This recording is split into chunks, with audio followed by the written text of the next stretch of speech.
삶이 안전하다는 것을 믿습니다.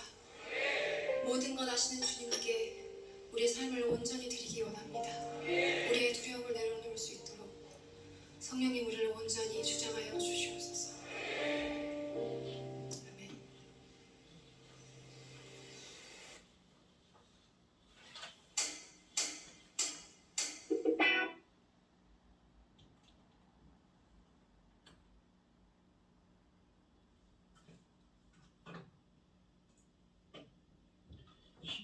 (12월 11일) 주일 예배를 시작하도록 하겠습니다. 찬송가 2장입니다. 찬양 성부 성자 성령 성삼위일체께 영원 무궁하기까지 영광을 돌리세 영광을 돌리세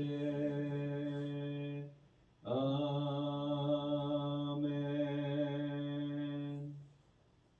사도신경 하심으로 신앙 고백하시겠습니다.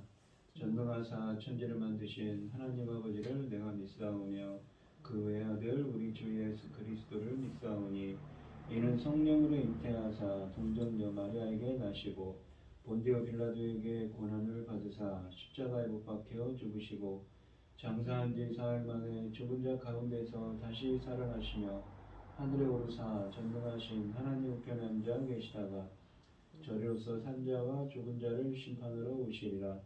성령을 믿사오며 거룩한 공예와 성도가 서로 교통하는 것과 죄를 사하여 주시는 것과 몸이 다시 사는 것과 영원히 사는 것을 믿사옵나이다. 아멘. 교동문 46번입니다.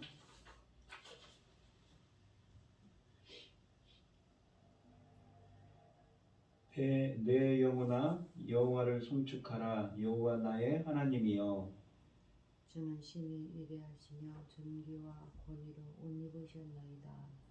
주께서 옷을 입은 같이 빛을 입으시며 하늘을 휘장같이 치시며 물에 자기 누각의 들보를 얹으시며 그러므로 자기 수레를 삼으시고 바람 날개로 다니시며 바람을 자기 사신으로 삼으시고 불꽃으로 자기 사역자를 삼으시며 땅에 기초를 놓으사 영원히 흔들리지 아니하게 하셨나이다. 주께서 물의 경계를 정하여 넘치지 못하게 하시며 다시 불어와 땅을 덮지 못하게 하셨나이다. 여호와께서 샘을 골짜기에서 솟아나게 하시고 산 사이에 흐르게 하사 각종 들짐승에게 마시게 하시니 들나귀들도 해발하며 공중의 새들도 그 가에서 깃들이며 나무가지 사이에 지저귀는도다. 그가 그의 누각에서부터 산에 물을 부어주시니 주께서 하시는 일의 결실이 땅을 만족시켜 주는도다. 아멘. 찬송가 254장을 하시고 고혜인이 집사님 기도해 주시겠습니다. 내 주의 보혈은 정하고 정하다. 내 죄를 정케 하신 주 나로라 하신다. 내가 주께로 지금 가오니 십자가의 보혈로 날 씻어 주소서. 약하고 추해도 주께로 나가면 힘주시고 내 추함을 곧 씻어 주시네. 내가 주께로 지금 가오니 십자가의 보혈로 날 씻어 주소서. 나로라 하심은 온전한 믿음과 또 사랑함과 평안함 다 주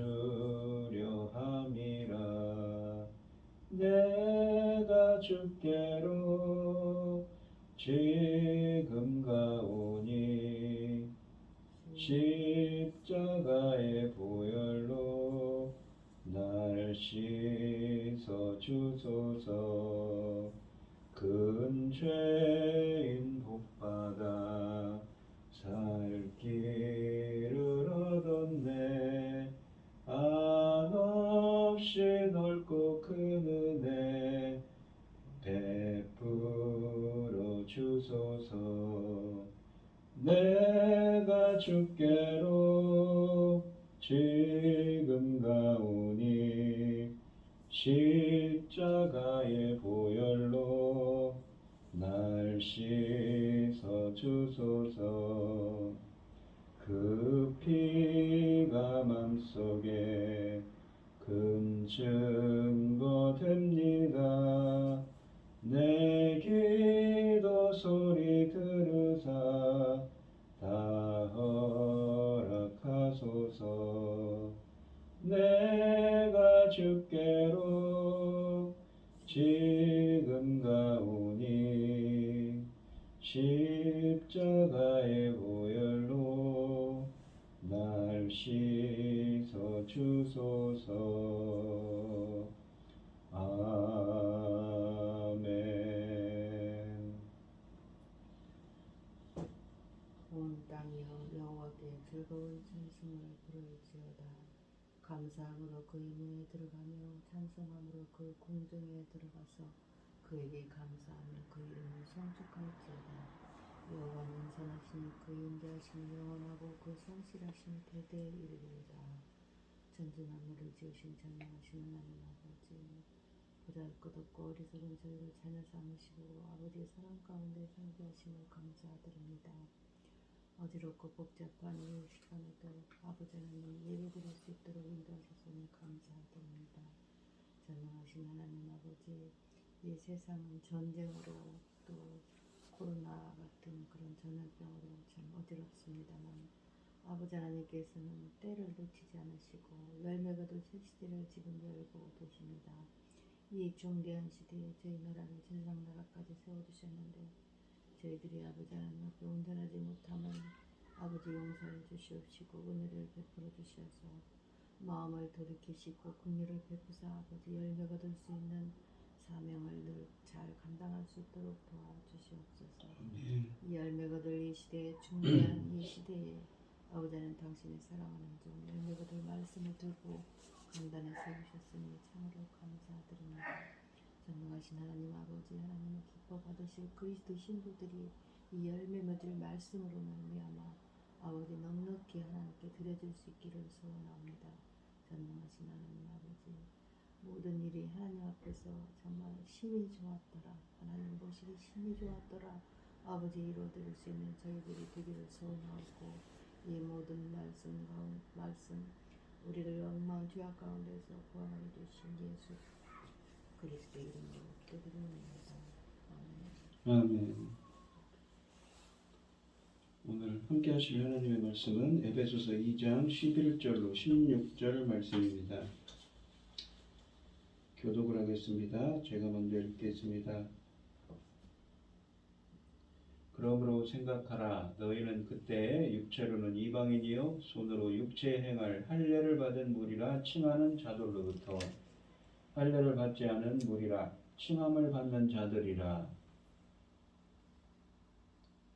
그때 너희는 그리스도 밖에 있었고 이스라엘 나라 밖의 사람이라 약속의 언약들에 대하여 외인이요 세상에서 소망이 없고 하나님도 없는 자이더니 이제는 전에 멀리 있던 너희가 그리스도 예수 안에서 그리스도의 피로 가까워졌느니라. 그는 우리 화평이신지라 도리어 하나를 만드사 원수된 것고 중간에 막힌 담을 자기 육체로 하시고 법조문으로 된 계명의 율법을 폐하셨으니 이는 이 둘로 자기 안에서 한 세 사람을 지어 화평하게 하시고 또 십자가로 이 둘을 한 몸으로 하나님과 화목하게 하려 하심이라. 원수된 원수된 것을 십자가로 소멸하시고. 아멘. 찬송가 295장입니다.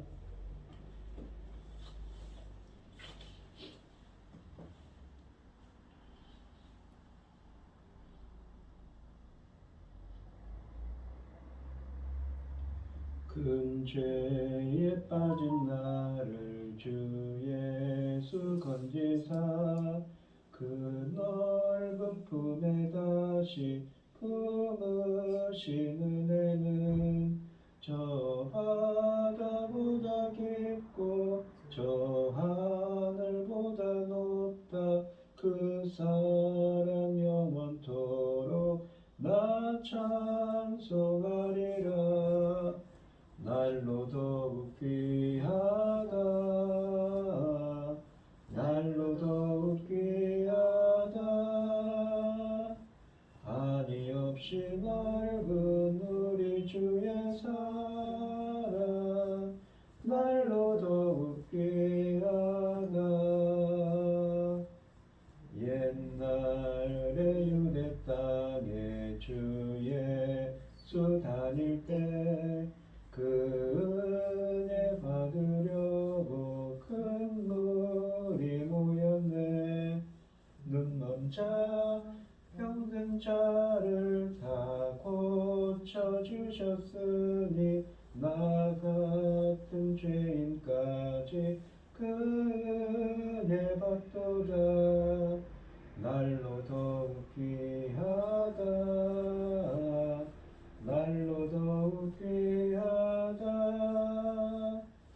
한이 없이 넓은 우리 주의 사랑 날로 더욱 귀하다 주 크신 사랑으로 만백성 위하여 그 십자가의 고난 다 받으셨으니 그 속죄 받은 성도 큰 소리 함께 높여 온 천지 울리도록 주 찬송하리라 날로 더욱 귀하다 날로 더욱 귀하다 한이 없이 넓은 우리 주의 사랑 날로 더욱 귀하다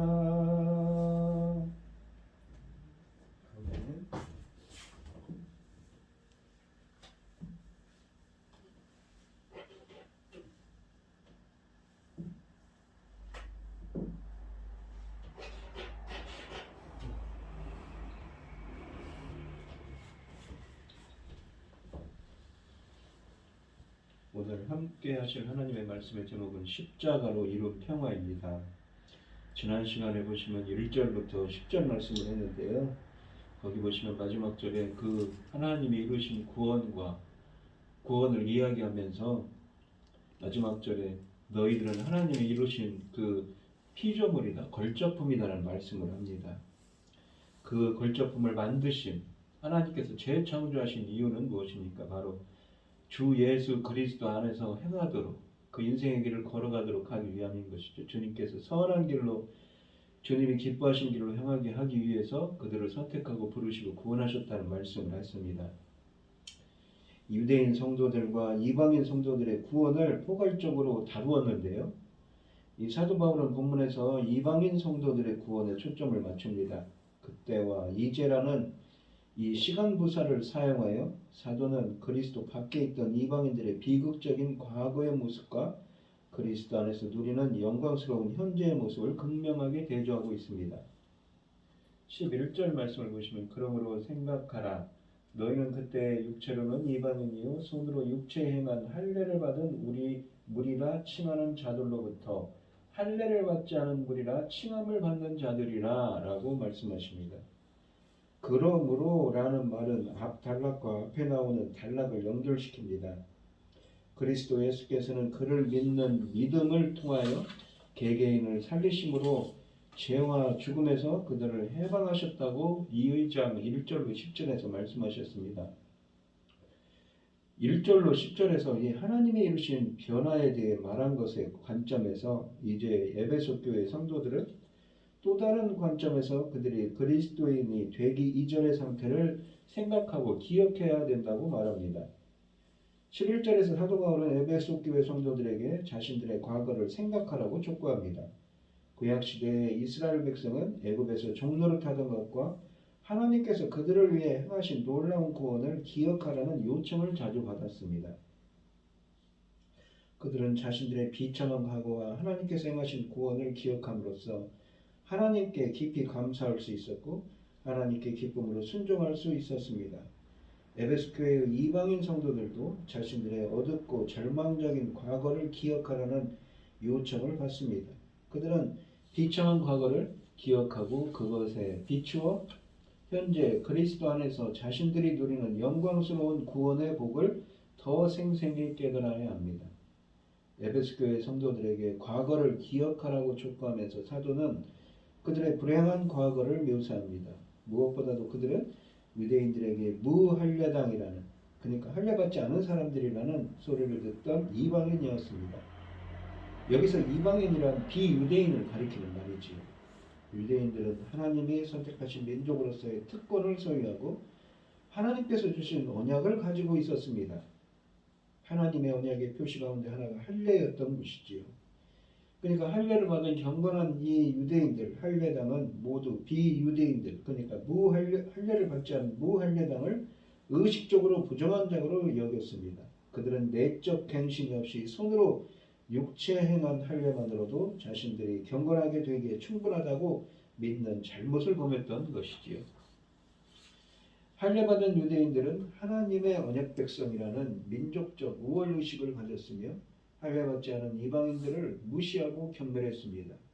유대인의 관점에서 할례받지 않은 이방인들은 하나님의 언약 백성이 아니었기 때문에 언약 백성의 특권과 복을 누릴 수 없는 존재였다는 것이지요. 12절 말씀을 보시면 그때 너희는 그리스도 밖에 있었고 이스라엘 나라 밖의 사람이라 약속의 언약들에 대하여는 외인이요 세상에서 소망이 없고 하나님도 없는 자이더니 라고 되어 있습니다. 12절에서 사도는 유대인들의 영적 특권에 비추어서 이방인들의 불행한 과거를 조망합니다. 이렇게 하는 목적은 그들이 현재 그리스도 안에서 누리는 구원의 복과 특권을 더욱 부각하기 위한 것입니다. 바울은 에베소 교회 이방인 성도들의 과거를 5가지로 요약하고 있습니다. 첫째, 과거의 이방인들은 그리스도 밖에 있었다고 합니다. 유대인들은 그리스도가 오셔서 자신들을 구원하실 거라는 믿음을 가지고 있었습니다. 그러나 과거의 이방인들은 그리스도를 알지 못하였고 그리스도에 대한 소망도 없었습니다. 둘째, 이방인들은 이 하나님의 언약 백성인 이스라엘 나라에서 분리되어 있었습니다. 우리가 이 한글 성경에서 나라라고 번역한 이 폴리세이아라는 명사는 시민권을 뜻하는 말입니다. 그리스도에 의해 구원받기 이전에는 이방인들이 선민 이스라엘의 특권에 참여할 수 없었음을 나타냅니다. 이스라엘은 하나님께서 통치하시는 종교적인 그리고 정치적인 공동체였습니다. 하나님은 이스라엘의 왕이셨고 유대인들은 그의 백성이었습니다. 그러나 이방인들은 종교적이고 정치적인 이러한 공동체인 이스라엘의 합법적인 백성이 아니었던 것이죠. 그러한 시민권이 없었다는 말입니다. 그들은 그 나라에서 제외되어 있었습니다. 따라서 하나님의 다스림을 받지 못하였으며 하나님께서 주신 율법도 없었습니다. 하나님의 백성이 누리는 영적인 복과 특권을 누리지도 못했던 것이지요. 셋째는 이 하나님의 언약 백성인 유대인들에게는 하나님께서 주신 약속의 언약들이 있었다고 합니다. 하나님께서는 이 이스라엘과 다윗의 자손인 메시아를 통한 구원과 복을 그들에게 약속하셨습니다. 그러나 이방인들은 그런 하나님의 언약들과 아무 상관이 없는 외인들이었습니다. 우리가 한글 성경에서 외인이라고 번역한 이러한 복수 명사는 크세노이라는 말입니다. 이 말의 뜻은 방문자들, 외부 사람들, 외국인들을 의미하는 말입니다. 이방인들은 이스라엘 공동체와 관련하여 외국인들이었으며 따라서 이스라엘에게 주어진 약속의 언약들에 대해 아무런 권리가 없는 외부 사람이었던 것이지요. 우리가 언약들이라고 말하는 이러한 복수형으로 말하는 단어가 쓰인 것은 포괄성을 의미합니다. 즉 이 단어는 그 백성에 대한 하나님의 모든 약속, 그들을 하나님 백성 되게 한 모든 구별된 특권들을 가리키는 말입니다. 이것들에 대해서 이방인들은 외인이었습니다. 그 약속에 있어서 이방인들에게는 몫이나 분깃이 전혀 없었다는 뜻입니다. 이 네 번째로는 과거에 이방인들은 세상에서 소망이 없었습니다. 이방인들도 인생의 성공이나 번영과 같은 자기 나름의 소망이 있었을 것입니다. 그러나 그것들은 참 소망일 수 없습니다. 하나님의 영원한 약속에 근거한 것만이 참 소망이지요. 그런데 이방인들은 하나님께서 주신 약속의 언약들에 대해 외인들이었기 때문에 그들에게 참 소망이 있을 수 없었습니다. 그들은 세상에서 불안과 절망 속에 살아야 했습니다. 그들은 소망이 없었습니다. 참되신 한 분 하나님을 찾거나 이 세상의 육체적 삶을 추월하는 어떤 것을 얻을 소망이 이방인들에게는 전혀 없었습니다. 이 죽음 이후의 삶에 대한 이방 철학자들의 이론은 기껏해야 모호한 것들이었고, 이 개인이 살면서 지은 악을 속죄할 방법을 전혀 제공할 수 없었습니다. 그들은 하나님의 약속을 소유하고 있지 않았으므로 소망의 근거가 없었던 것이지요. 다섯째는 과거의 이방인들은 세상에서 하나님 없이 살았습니다. 이방인들은 많은 신들을 섬겼기 때문에 결코 신이 없는 자들이 아니었지만 다만 그들은 이스라엘의 하나님을 알지 못하였으며 하나님의 생명에서 떠나 있었습니다. 그들에게 신들은 많았지만 참 신은 없었던 것이지요. 참 하나님이 없는 그들에게 삶의 의미나 목적이나 참 소망이 있을 수 없었습니다. 그들은 세상에서 하나님도 없는 자들이었습니다. 이방인들에게 많은 신들은 있었지만 참되신 한 분 하나님이 계시지 않았던 것이지요. 그들은 전적으로 오로지 이 악한 세상 속에서만 살았습니다. 하나님 없는 세상. 그것이 그들이 가지고 있던 전부였던 것입니다. 이것은 참으로 처절한 묘사입니다. 다행히도 그 묘사는 여기서 끝납니다. 하나님께서 친히 개입하셨기 때문인 것이지요.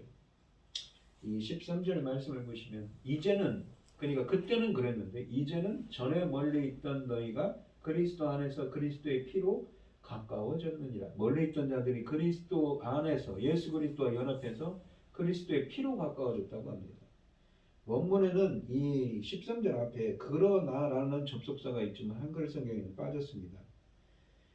이 그러나 이제는 이라는 간단한 두마디는 하나님께서 이 하늘에서 땅의 일에 개입하셨음과 이 구속사역의 전체 내용을 드러내 보여줍니다. 사도 바울은 이 이방인들의 절망적인 과거의 상황을 언급한 뒤에 13절에서 그들의 상황이 전적으로 달라졌음을 말합니다. 그런 과거의 상황과 이 현재의 상황을 먼 것 그리고 가까운이라는 단어를 사용하여 표현합니다. 그러나 지금은 그리스도 예수 안에서 전에 멀리 있던 여러분이 그리스도의 피로 가까워졌습니다 라고 말하는 것이죠. 이 본문에서 멀리 있다는 말은 11절과 12절에서 언급한 이방인들의 과거 상황을 가까워졌다는 말은 그리스도 안에서 변화된 현재의 삶을 요약적으로 표현합니다. 과거에 에베소 교회 이방인 성도들이 멀리 있었다는 것은 하나님에게서 멀리 떨어져 있었음을 뜻하며 동시에 하나님의 백성인 이스라엘에게서도 멀리 떨어져 있었음을 뜻합니다. 따라서 그들이 가까워졌다는 것은 하나님께 가까이 왔음, 즉 하나님을 알고 믿게 됨을 뜻하며 동시에 하나님의 백성의 일원이 되었음을 뜻합니다. 과거의 에베소 교회의 이방인 성도들은 하나님을 멀리 떠나 이스라엘이 누리던 복을 누리지 못했습니다. 그런데 놀랍게도 그들은 하나님께 가까이 와서 영적인 복과 특권을 누리는 자들이 되었던 것이죠. 전에 멀리 있던 에베소 교회의 이 이방인 성도들이 가까워질 수 있었던 것은 그리스도의 피 때문입니다. 유대교에서는 이방인 개종자가 할례의 피를 흘려야 이스라엘의 일원이 될 수 있었습니다. 그러나 이제 이방인들은 더는 할례의 피를 흘리지 않고도 육체적으로 이스라엘에 가까이 가지 않고도 하나님의 새 백성이 될 수 있습니다. 예수 그리스도께서 세상에 오심으로써 새로운 구원의 시대가 시작되었기 때문이지요. 그리스도의 이런 희생적 죽음은 죄사함은 물론 하나님과의 화해를 가능하게 합니다. 따라서 에베소 교회의 이방인 성도들은 그리스도의 피를 힘입어 하나님께 가까이 나아갈 수 있으며 또한 하나님의 새로운 백성의 이론이 될 수 있는 것입니다. 멀리와 가까이라는 말들은 하나님과의 관계에 있어 이방인과 유대인의 위치를 묘사합니다. 이 이사야 선지자는 이사야서 57장 19절에서 먼 데에 있는 자에게는 가까운 데에 있는 자에게든지 평강이 임하는 날이 올 것이라고 말했습니다. 이 평강을 성취하고 멀리 있었던 자들을 가까워지게 하는 일은 오직 예수 그리스도의 피로만 가능한 것이지요. 그리스도 예수 안에서 라는 말은 그리스도 밖에 있었고 라는 상태가 역전되었음을 나타냅니다. 그리고 이 문구는 가까워졌느니라를 수식하여 그러한 변화가 하나님이 그리스도 안에서 행하신 일에 근거하여 발생했으며 또한 성도들의 변화도 그 안에 포함되어 있음을 분명히 하고 있습니다. 그러나 가까이 나아온다는 이 표현은 변화를 겪고 있습니다. 그리스도의 사역으로 인하여 그것은 일반적으로 이방인들에 의해 사용되고 있지만 단순히 유대교 개종자들에 대해 사용되는 것은 아닙니다. 이 구절의 나머지 부분들이 보여주는 것처럼 이러한 이방 그리스도인들은 개종자들처럼 이제는 이스라엘 나라의 한 회원이 되었음을 의미하는 것은 아닙니다. 오히려 그들은 특히 19절부터 22절에서 분명하게 말하는 것처럼 이스라엘 나라를 초월하는 특권을 지닌 새롭게 창조된 공동체의 회원이 되었음을 의미하고 있습니다. 14절, 15절, 16절 말씀을 한번 읽겠습니다. 그는 우리의 화평이신지라 둘로 하나를 만드사 원수된 것 곧 중간에 막힌 담을 자기 육체로 하시고 법정으로 된 계명의 율법을 폐하셨으니 이는 이 둘로 자기 안에서 한 세 사람을 지어 화평하게 하시고 또 십자가로 이 둘을 한 몸으로 하나님과 화목하게 하려 하심이라. 원수된 것을 십자가로 소멸하시고 라고 되어 있습니다. 우리가 이 14절 이하에서 사도 바울은 이방인 성도들의 비극적인 과거 상황이 변화됐을 있었던 그런 이 먼데 있었던 자들이 가까이 올 수 있었던 이유를 설명하고 있습니다. 한글 성경은 제대로 번역하지 않았지만 14절은 이유를 나타내는 접속사로 시작합니다. 그리스도가 우리의 평화이기 때문에 화평이기 때문에 에베소 교회의 이방인 성도들이 그리스도의 피로 변화될 수 있었다는 말인 것이지요. 그리고 또한 14절부터 18절까지 전체를 지배하는 중요한 개념은 평화와 화해입니다. 본문은 예수 그리스도의 십자가 사건을 화해의 사건으로 해석합니다. 그리스도는 유대인과 이방인 사이를 가로막은 담을 자기 육체로 허무셔서 둘을 하나로 만드시고 평화를 이루셨으며 그 둘을 하나님과 화해시키셨습니다. 이렇게 하여 그리스도는 이방인들이 할례를 받지 않고도 하나님의 백성이 일원이 될 수 있는 길을 여신 것입니다. 우리가 한글 성경에서 14절 전반부를 보시면 그는 우리의 화평이신지라로 번역했습니다. 화평이라는 말은 에이레네라는 말입니다. 우리가 성경에 보시면 화목, 평화, 평강, 평안이라고 번역한 단어입니다. 우리가 구약 성경에는 샬롬이지요. 그리스도를 통한 구원을 확신하는 영혼의 평온한 상태 또는 상태입니다. 또한 평강은 그리스도께서 그분의 죽음을 통해 성도와 하나님 사이에 이루신 평화입니다. 단순히 분쟁이 없는 상태를 의미하는 것이 아니라 서로 간의 모든 관계가 회복된 상태를 의미합니다. 죄로 인해 하나님과 원수되었던 상태가 청산되고 이제 완전히 새로운 교제를 나누는 관계가 회복된 영적인 평화를 나타내는 것이지요. 불화나 적대 관계가 해소됨으로써 이루어지는 화합과 교제와 일치의 상태를 의미합니다. 평화의 원천은 그리스도인 것이지요. 그리스도 안에서 이루어진 것입니다. 이 14절 본문은 그리스도를 가리키는 3인칭 단수 대명사 그라는 말로 시작합니다. 이것은 그리스도 자신이 진정한 우리의 평화라는 사실을 강조합니다. 그리스도가 우리의 평화라는 표현에서 1인칭 복수 대명사인 이 우리라는 말은 1차적으로 유대인 성도들과 이방인 성도들을 가리킵니다. 그리스도는 우리 곧 유대인들과 이방인들을 하나로 만드시고 둘 사이에 평화를 이루신 분입니다. 평화는 단순히 두 집단 사이의 적대감을 제거하는 것만으로는 확립되지 않습니다. 그리스도의 희생적 죽음은 죄 사함을 제공하는 것을 넘어서 심지어 화해를 완강하게 거부하는 원수들조차도 서로 용납하고 포옹하며 사랑하게 하는 힘을 지닌 것입니다. 그리스도는 십자가에서 죽으심으로써 적대적인 이런 유대인들과 이방인들을 하나 되게 하시고 서로 화해하는 길을 여셨습니다. 이런 이유에서 그리스도는 우리의 평화이신 것이죠. 화평이신 것입니다. 그리스도께서 유대인들과 이방인들을 하나로 만드신 것은 14절과 15절에 잘 묘사되어 있습니다. 이 본문에서 사도는 이 그리스도께서 하신 일을 이렇게 말합니다. 그분은 자기 육체로 둘을 하나로 만드사 이 중간에 막힌 담, 곧 원수된 것을 허무셨으며 법조문으로 이루어진 계명들의 율법을 폐하셨습니다. 라고 말합니다. 이 본문에서 둘이라고 되어 있는 것은 누구입니까? 바로 우리가 유대인들과 이방인들을 가리킵니다. 본문에서 유대인과 이방인이라는 표현이 등장하진 않지만 우리가 11절을 보시면 사도는 할례자들과 무할례자들이라는 표현을 사용하며 또한 17절에서는 먼 데 있는 자들과 가까운 데 있는 자들이라는 표현을 사용합니다. 이것들은 모두 유대인들과 이방인들을 가리키는 비유적 표현인 것이지요. 그래서 문맥적으로 보면 둘이라는 표현은 유대인이든 이방인이든 다 표현하는 그 둘을 다를 표현하는 말입니다. 14절의 중간 부분에서 사도는 그리스도를 곧 유대인들과 이방인들을 하나로 만드신 분이며 둘 사이를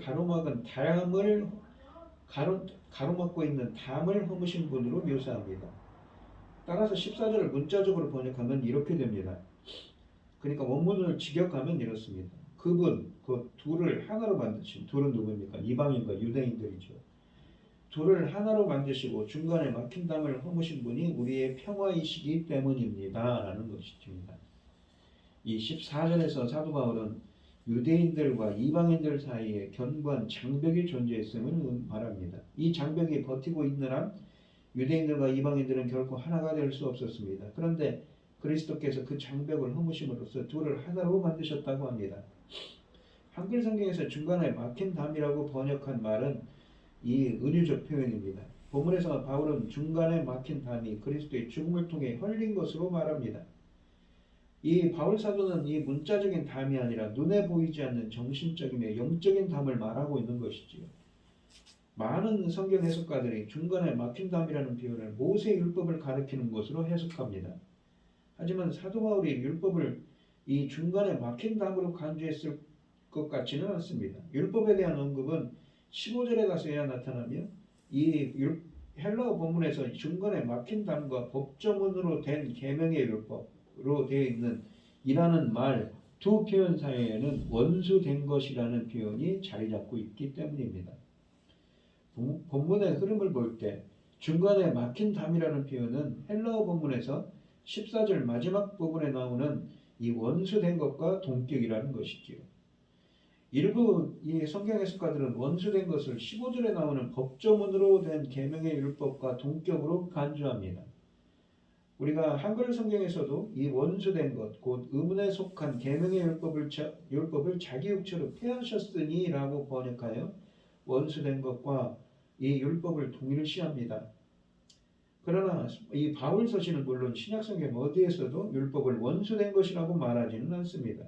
율법이 유대인들과 이방인 사이에 적대감을 불어일으키는 원인이 되었다고는 하더라도 율법 자체를 이 원수된 것으로 볼 수는 없다는 것이지요. 곧 이 헬라어 본문에서 원수된 것과 이 법조문으로 된 계명의 율법이라는 표현은 전치사구인 자기 육체로라는 말에 의해서 분리되어 있습니다.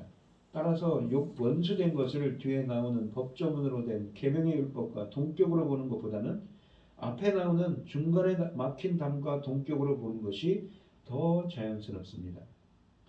우리가 한글 성경에서 원수된 것이라고 번역한 14절의 이 헬라어 명사는 엑스트라라는 말입니다. 이 말의 의미는 적대감, 적개심을 뜻하는 말입니다. 현재 본문에서 이것은 유대인들과 이방인들이 서로 가지고 있던 적대감을 가리킵니다. 이 적대감은 주로 자신들을 하나님의 특별한 백성으로 생각하고 이방인들과 자신들을 분리한 유대인들 때문에 생긴 것이라는 것이지요. 유대인들은 이방인들을 부정한 죄인들로 간주하여 그들과 교제하거나 함께 식사하지 않았습니다. 그러나 적대감은 유대인들에게만 있었던 것은 아닙니다. 이방인들도 유대인들에게 적대적이었습니다. 그들은 유대인들의 종교적인 우월주의에 분개하여 적대감을 가졌습니다. 많은 이방인 지식인들도 유대인들과 유대교를 부정적으로 묘사했습니다. 예컨대 키케로라는 당시에 이 사람은 있는데 당시 문학가는 유대교를 로마적인 그런 야만적 미신으로 간주했습니다. 그뿐 아니라 지중해 연안의 여러 도시들에서 유대인들과 이방인 사이의 다툼과 분쟁이 다수 자주 일어났던 것이지요. 유대인들과 이방인들이 때로 좋은 관계를 유지하기도 했지만 그리스 로마 세계에서 그 둘 사이에 상호 적대감이 존재한 것은 부정할 수 없는 사실입니다. 유대인들과 이방인 사이의 적대감은 실제로 두 집단을 분리하는 견고한 벽으로 기능했습니다. 따라서 원수된 것, 즉 중간에 막힌 다음에 버티고 서 있는 이 원수된 것이 중간에 막힌 다음에 버티고 서 있는 한 유대인들과 이방인들은 결코 하나가 될 수 없었습니다. 그런데 예수 그리스도께서 자신의 목숨을 내어주심으로써 적대감의 장벽을 허무시고 유대인들과 이방인을 하나로 만드셨다고 말합니다. 어떻게 예수 그리스도는 유대인들과 이방인들 사이에 존재하던 적대감을 제거하셨는가요? 바울은 15절 전반부에서 이것을 분명히 말합니다. 한글 성경은 이 부분을 법조문으로 된 계명의 율법을 폐하셨으니 라고 번역합니다. 이 본문은 그리스도께서 두 집단 사이의 적대감을 제거하신 수단 또는 방법을 알려줍니다. 즉 그리스도께서 자기 육체로 규정들로 이루어진 계명들의 율법을 폐하심으로써 두 집단 사이의 적대감을 제거하셨다는 말입니다. 그리스도께서 이 무력하게 하신 법조문으로 된 계명의 율법이란 무엇인가요? 개역개정판 성경에서 우리가 법조문으로 된 계명의 율법이라는 번역한 것을 문자적으로 번역하면 규정들 안에 있는 계명들의 율법입니다. 계명들의 율법이라는 말은 율법이 이 많은 이 계명들로 구성되어 있음을 뜻합니다. 실제로 유대인들은 율법이 613개의 계명들로 구성된 것으로 보았습니다. 규정들 안에 있는 표현은 이 계명들이 주어진 형태를 가리킵니다. 규정들이라고 이 복수로 번역했는데 이 말은 도그마의 복수형입니다. 골로새서에서 모세 율법의 명령들을 의미하는 말입니다. 에베소서 본문에서는 사람들이 마땅히 행해야 할 율법의 공식적인 규정들을 가리킵니다. 이런 점을 고려할 때 법조문으로 된 계명의 율법이라는 표현은 해라, 하지 말라라는 식의 규정들의 형태로 주어진 계명들로 구성된 율법 전체를 가리키는 말입니다. 따라서 이 본문에서 사도 바울이 의미하는 바는 모세 율법 전체가 그리스도로 인해 효력을 잃게 되었다는 말입니다. 우리가 한글 성경에서 폐하셨다라는 말은 카탈게오라는 말입니다. 우리가 무력하게 되었다는 말입니다. 또는 무효화되었다는 말입니다. 수동태를 썼습니다. 그리스도께서는 십자가의 죽으심으로 율법을 무력하게 무효화했던 것이죠. 우리가 이 말은 이 단어는 어디에 있냐면 로마서 6장 6절 그러니까 이 로마서 6장 6절과 7장 2절과 6절에 쓰여져 있습니다. 그러니까 죽으심의 연합, 부활하심의 연합을 통하여서 율법이 죄를 깨닫게 하는데 거기로부터 그 율법의 효력을 무력화했다는 것입니다. 그래서 죄로부터 해방되었다는 의미를 담고 있는 본문에 쓰였던 것이지. 따라서 유대인과 이방인 사이에 적대감을 불러일으키는 율법의 부정적인 영향력을 제거하셨습니다. 그리스도께서 모세 율법을 무력하게 하셨다는 진술은 충격적으로 들리지만 이 진술은 유대인들과 이방인들의 관계의 관점에서 이해해야 합니다. 하나님께서는 선한 의도에서 율법을 주셨으나 유대인들은 그 율법으로 인해 이방인들에 대해 우월의식을 가지고 있습니다. 율법 준수하는 것은 이 유대인들의 선민의식과 배타주의를 불러일으켰으며 결과적으로 적대감의 중요한 원인이 됐습니다. 만일 율법이 없었더라면 유대인들은 이방인들을 부정한 존재로 멸시하지 않았을 것입니다. 또한 율법에 근거한 독특한 생활 양식도 채택하지 않았을 것이고 이방인들에게 배척당하지도 않았을 것입니다. 따라서 그리스도께서 모세의 율법을 무력하게 하신 것은 율법에 나타난 하나님의 영원한 뜻을 폐하거나 또는 율법의 도덕적 계명들 자체를 폐기하셨음을 의미하지 않습니다. 유대인들과 이방인들을 분리하고 두 집단 사이에 적대감을 불러일으킨 원인으로서의 율법을 무력하게 하셨을 뿐입니다. 요컨대 예수 그리스도는 십자가의 죽음을 통해 규정들로 이루어진 계명들의 율법을 무력하게 하셨고 그렇게 하심으로써 이방인들과 유대인들 사이에 견고한 장벽처럼 서 있던 그러한 적대감을 제거하시고 그 둘을 하나 되게 하실 수 있었던 것입니다. 15절 후반부에 있는 후반부는 접속사 신하라는 말을 씁니다. 그리스도께서 율법을 무력하게 하심으로써 적대감의 장벽을 허무시고 유대인들과 이방인들을 하나로 만드신 결과를 진술하는 절입니다. 첫째 결과는 그리스도께서 자기 안에서 유대인들과 이방인들로 한 세 사람을 창조하신 거라고 말합니다. 한 세 사람을 지어라고 했는데 지어라는 말이 무엇이냐면 크티조라는 말이죠. 우리가 세상을 창조할 때 이 흙으로 몸을 지으시고라고 할 때 창세기 2장 7절에 쓰여진 말을 헬라어로 번역할 때 쓰여진 말입니다. 둘째 결과는 유대인들과 이방인들을 하나님과 화목하게 하시고 적대감을 화평하게 하시고라는 말을 썼죠. 화목하게 하시고 적대감을 죽이신 것이라고 16절에 이 둘을 한 몸으로 하나님과 화목하게 하려 하심이라 원수된 것을 십자가로 소멸하셨다고 말하는 것입니다. 이 소멸하신 것, 죽이신 것이라고 말합니다. 15절 후반부에서 바울은 크티조, 창조하다는 말을 동사와 함께 사람이라는 명사를 사용하는데 이것은 첫사람 아담의 창조를 상기시킵니다. 과거에 하나님께서 옛사람 아담을 창조하셨듯이 이제 그리스도께서 자기 안에서 한 세 사람을 창조하셨습니다.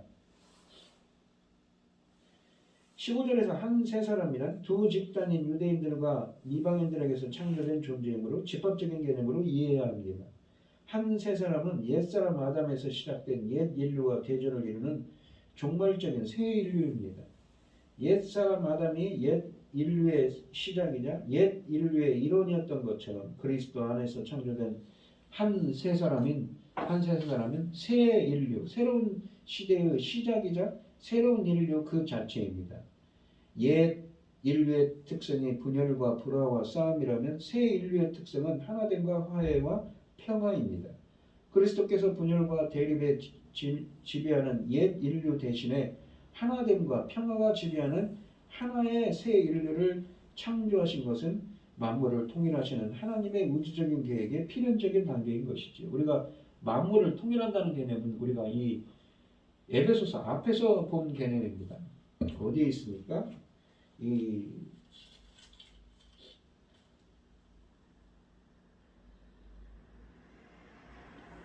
앞에서 본 것이죠. 그러니까 만물을 통일한다는 것은 구원을 통해서 이 천지 만물을 회복한다는 의미로 다가왔습니다. 그리스도께서 분열과 대립이 지배하던 옛 인류 대신에 하나됨과 평화로 지배하는 나라의 새 인류를 창조하신 것은 만물을 통일하시는 하나님의 우주적인 계획의 필연적인 단계입니다. 이것은 옛사람 아담에서 시작된 옛 인류가 유대인들과 이방인들로 분열되어 서로 대립하는 비극적인 상황을 전제합니다. 처음 창조 때 하나님은 모든 것을 창조하신 후에 보시기에 심히 좋았더라고 말씀하셨죠. 그러나 아담의 창조와 함께 시작된 하나의 인류는 유대인들과 이방인들로 분리되어 서로 미워하며 싸웠습니다. 우리가 구약 성경에 보시면 유대인들은 하나님의 선택받은 백성이지요. 이것은 첫 창조의 완전한 상태와 비교할 때 얼마나 비극적인 것인가요? 따라서 둘로 분열된 이러한 옛 인류를 하나 되게 하고 서로 화해시켜 하나의 새로운 인류를 창조하는 것은 하나님의 사람으로 창조하는 것은 첫 창조의 완전한 샬롬과 그런 평안과 조화와 아름다움을 회복하는 중요한 일인 것입니다. 이처럼 옛 인류의 분열과 적대를 극복하고 새로운 인류를 창조하신 것은 만물의 통일이 시작되었음을 보여주는 증거이자 만물의 통일에 대한 공개 선언인 것입니다.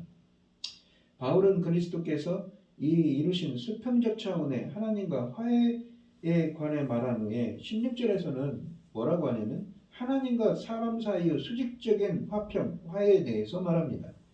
16절은 15절 후반부에서 접속사 신화로 지적되는 결과절에 포함된 둘째 내용입니다. 그리스도께서는 율법을 무력하게 하심으로써 적대감을 제거하시고 유대인들과 이방인들을 하나 되고 막힌 담을 허물으셨는데 그 결과 한 몸, 또 십자가로 이 둘을 한 몸으로 하나님과 화목하게 하려 하십니다. 한 몸이라는 건 소마입니다. 한 몸이 된 그들을 십자가로 하나님과 화목하게 하셨습니다. 화목하게 하다라는 말은 여기서 보면 이것은 샬롬이 아니라 에이레네가 아니라 다른 헬라어를 썼습니다. 우리가 로마서 5장에 나오는 말인데 아포카탈게우라는 말입니다. 이 말은 직역하면 헬라어 사전에 보면 이전 상태로 화해시키다는 말입니다. 근데 아포라는 전치사가 쓰였는데 아포라는 전치사와 접두어와 카탈게우의 합성어인데 카탈게우라는 말은 원래 로마서 5장에서 이 하나님의 영광의 회복을 의미하는 단어로 로마서 5장 10절에 쓰여졌습니다. 그러니까 이전에 이 회복인 것이죠. 우리가 에덴 동산에서 하나님과 함께하던 하나님의 임재와 함께하던 그 영광을 회복하는 것입니다. 이 본문에서 그 둘 사이에 일하는 표현은 그리스도로 서로 화목하게 된 믿는 유대인들과 믿는 이방인들을 가리킵니다. 한글 성경에서 한 몸으로는 원문으로는 한 몸 안에서입니다. 이것은 유대인들과 이방인들이 그리스도 안에서 연합하여 서로 화목하게 되어 한 몸을 이룬 상태. 그리고 그것에 그 교회의 머리이신 예수 그리스도고 우리는 몸의 지체를 이루고 있는 것처럼 말입니다. 한 몸이란 앞절에서 언급한 한 세 사람과 같은 표현이며 교회를 가리키는 표현입니다. 교회의 머리는 예수 그리스도이시고 유대인이든 이방인이든 모두 예수 그리스도 안에서 그의 지체인 것입니다. 우리가 화목하게 하다, 아포카탈게오라는 다시 이전 상태로 화해시킨다라는 말은 하나님의 영광의 회복을 의미하는 단어는 이 본문과 골로새서에만 등장하는 단어입니다. 이 불안한 두 사람 사이의 우정을 재확립하는 이전 상태로 화해시키는 것을 의미합니다. 따라서 이 동사는 소원해진 관계나 적대적인 관계 상태를 전제합니다. 과거의 유대인들과 이방인들은 하나님과 적대적인 상태에 있었습니다. 이것은 본문에 나타난 원수된 것이라는 적대감이라는 이 단어를 통해 분명히 알 수 있지요. 이 단어는 14절에 그러한 수평적 차원의 원수된 것과는 달리 하나님과 사람들 사이의 적대감을 의미합니다. 그러니까 16절에 그 14, 15절에 쓰였던 원수된 것이 또 쓰여져 있죠. 원수된 것을 적대감을 하나님과 인간 사이의 적대감을 십자가로 죽이셨다. 소멸하셨다는 말입니다. 그래서 그 이전에 에덴 동산에서 누렸던 우리 인간들과 하나님과의 관계의 회복이라는 것이죠. 영광의 회복을 하게 하셨다는 것입니다. 어떻게? 십자가 이 새로운 인류를 재창조해서 구원의 은혜를 베풀어서 재창조의 은혜를 통해서 지난 시간에 나온 것이지만 그러한 은혜를 통해서 그렇게 하셨다는 것입니다. 사람들은 악한 행실로 하나님을 멀리 떠나 마음으로 원수가 됐습니다. 이방인들은 죄와 허물 가운데 행하면서 세상의 원리와 공중의 권세 잡은 악한 영을 따라 살았으며 유대인들은 자기 육체의 욕심대로 행하면서 하나님의 뜻을 거역했습니다. 이방인들과 유대인들 모두 하나님을 반역하는 죄인이었습니다. 하나님은 그들에게 진노하셨고 그들을 심판하실 수밖에 없었습니다. 창세기 3장에서처럼 하나님과 관계가 단절되었던 존재인 것이지요. 그런데 예수 그리스도께서 죄인들을 대신하여 죽으심으로써 하나님과 사람 사이에 존재하던 적대감을 소멸하셨습니다. 죽이셨습니다. 한글 성경에 보시면 원수된 것을 소멸하시고라고 번역했으나 16절에 문자적으로는 원수된 것, 그러니까 적대감을 죽이시고입니다. 사도는 원수된 것과 관련해서 죽이다라는 뜻을 가진 동사를 사용합니다. 십자가에서 죽음 당하신 분이 동시에 적대감을 죽이는 분이 된 것입니다. 사도 바울이 하나님과 사람 사이의 적대감과 관련해서 죽이다라는 강한 단어를 사용한 것은 그리스도께서 적대감을 완전히 제거하신 사실을 강조하기 위함입니다. 그리스도의 십자가로 인간에 대한 하나님의 적개심은 사라졌습니다. 예수 그리스도는 죄인들을 대신하여 십자가 위에서 하나님의 심판을 받으심으로써 죄인들에 대한 하나님의 진노를 누그러뜨렸고 그 결과 반역하는 죄의 원수들이 하나님의 사랑하는 자녀들이 되는 길을 여셨던 것이지요. 이전 창조 때의 상태로 하나님의 영광을 임재를 회복한 상태로 화목하게 하신 것입니다. 이는 둘로 한 세 사람을 지어 화평하게 하시고 라는 이 율법을 폐지함으로써 적대감을 제거하는 것은 새로운 어떤 것을 위한 근거를 분명히 하고 있는 것입니다.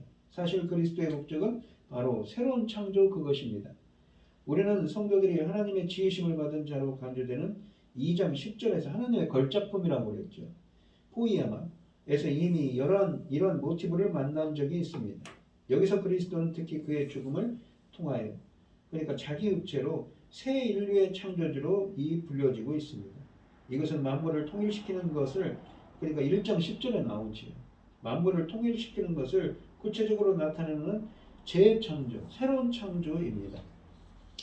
이 오늘 본문 말씀을 보시면 이러한 하나님의 구원 사역 지난 시간과 이어지는데 하나님께서 그 하나님의 걸작품으로 이 새로운 창조를 통해서 지난 시간에는 하나님의 기뻐하시는 길로 행하도록 우리 인생들이 창세기 1장에 나오는 것처럼 좋았더라 그러죠. 하나님이 기뻐하셨습니다. 피조물의 본문은 기뻐하는 자가 되어야죠. 하나님께서 주님이.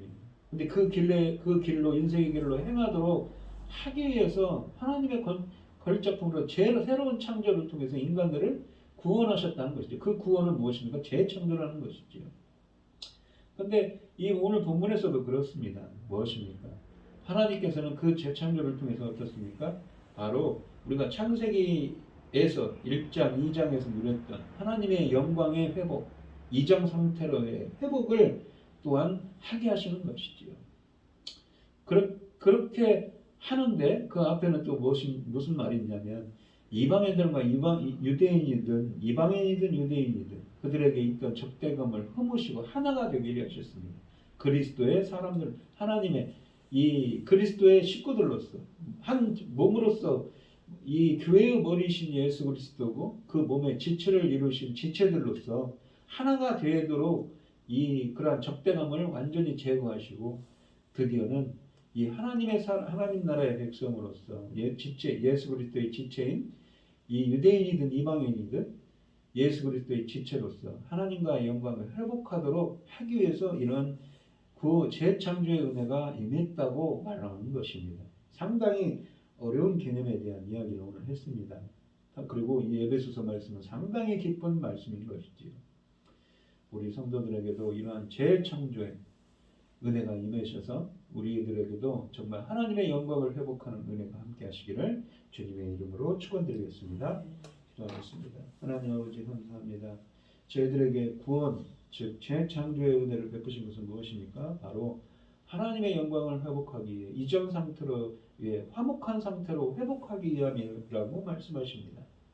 저희들도 하나님의 영광을 회복하게 하여 주시옵소서. 주님과의 그러한 막힌 담을 허무시고 주님과의 관계가 다시 회복돼서 주님의 영광을 회복할 수 있도록, 그래서 주님의 은혜를 감사와 찬양으로 영광 돌릴 수 있도록 함께하여 주시옵소서. 은혜 베풀어 주시옵소서. 이 모든 말씀 거룩하신 예수님 이름으로 기도합니다. 아멘. 찬송 412장입니다. 내 영혼의 극히 깊은 데서 맑은 가락이 울려나네. 하늘 곡조가 언제나 흘러나와 내 영혼을 보이사네.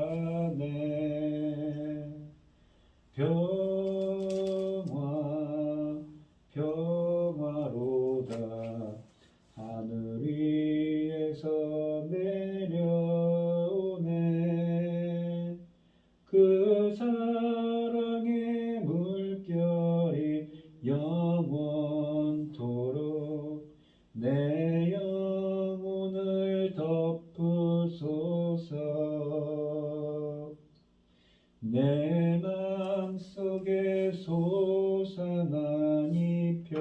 평화는 깊이 묻힌 보배로다. 나의 보화를 캐내어 가져갈 자 그 아무도 없으리라.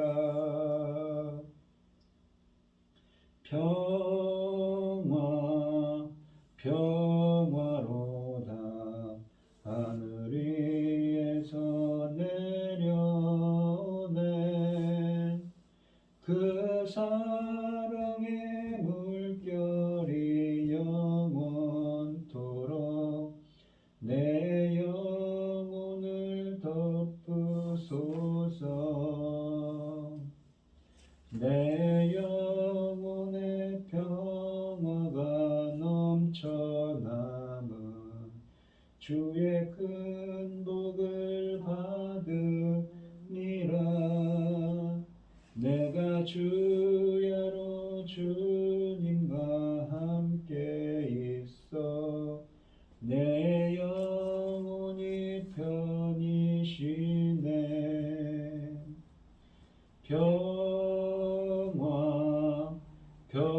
평화로다. 하늘 위에서 내려오네. 그 사랑의 물결이 영원토록 내 영혼을 덮으소서. 이 땅 위에 험한 길 가는 동안 참된 평화가 어디인가.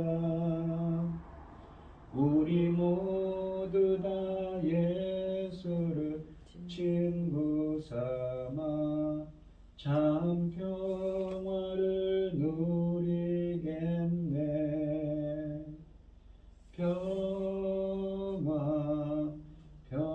평화로다. 하늘 위에서 내려오네. 그 사랑의 물결이 영원토록 내 영혼을 덮으소서. 기도하겠습니다. 아멘. 참 감사하신 하나님, 오늘도 거룩한 주일날 이렇게 예배 드리게 하여 주시오니 감사를 드립니다. 오늘 주신 하나님의 말씀처럼 하나님의 재창조의 역사를 통하여서 저희들도 하나님의 영광을 회복할 수 있도록 은혜 베풀어 주시옵소서. 오늘 이 시간 하나님께서 주신 많은 은혜와 사랑에 감사드리며 주님께 귀한 예물을 드리는 그 손길들이 있습니다. 드려지는 손길마다 주님께서 기억해 주시고 이 간과 기도에 귀 기울여 주시고 응답하여 주셔서 하나님의 기뻐하시는 뜻을 행할 수 있도록 인도하여 주시옵소서. 기뻐받아 흠양하여 주실 줄 믿사오며 이 모든 말씀 거룩하신 예수 그리스도의 이름으로 기도드리옵나이다. 아멘. 찬송가 5장을 하시고 축도하심으로 오늘 예배를 마치도록 하겠습니다. 이 천지간 만물들아 복 주시는 주 여호와 전능성부 성자 성령 찬송하고 찬송하세. 아멘. 이제는 주 예수 그리스도의 은혜와 하나님의 극진하신 사랑과 성령의 교통하심이 성도들 머리머리 위에 이제로부터 영원히 함께 있을지어다. 아멘.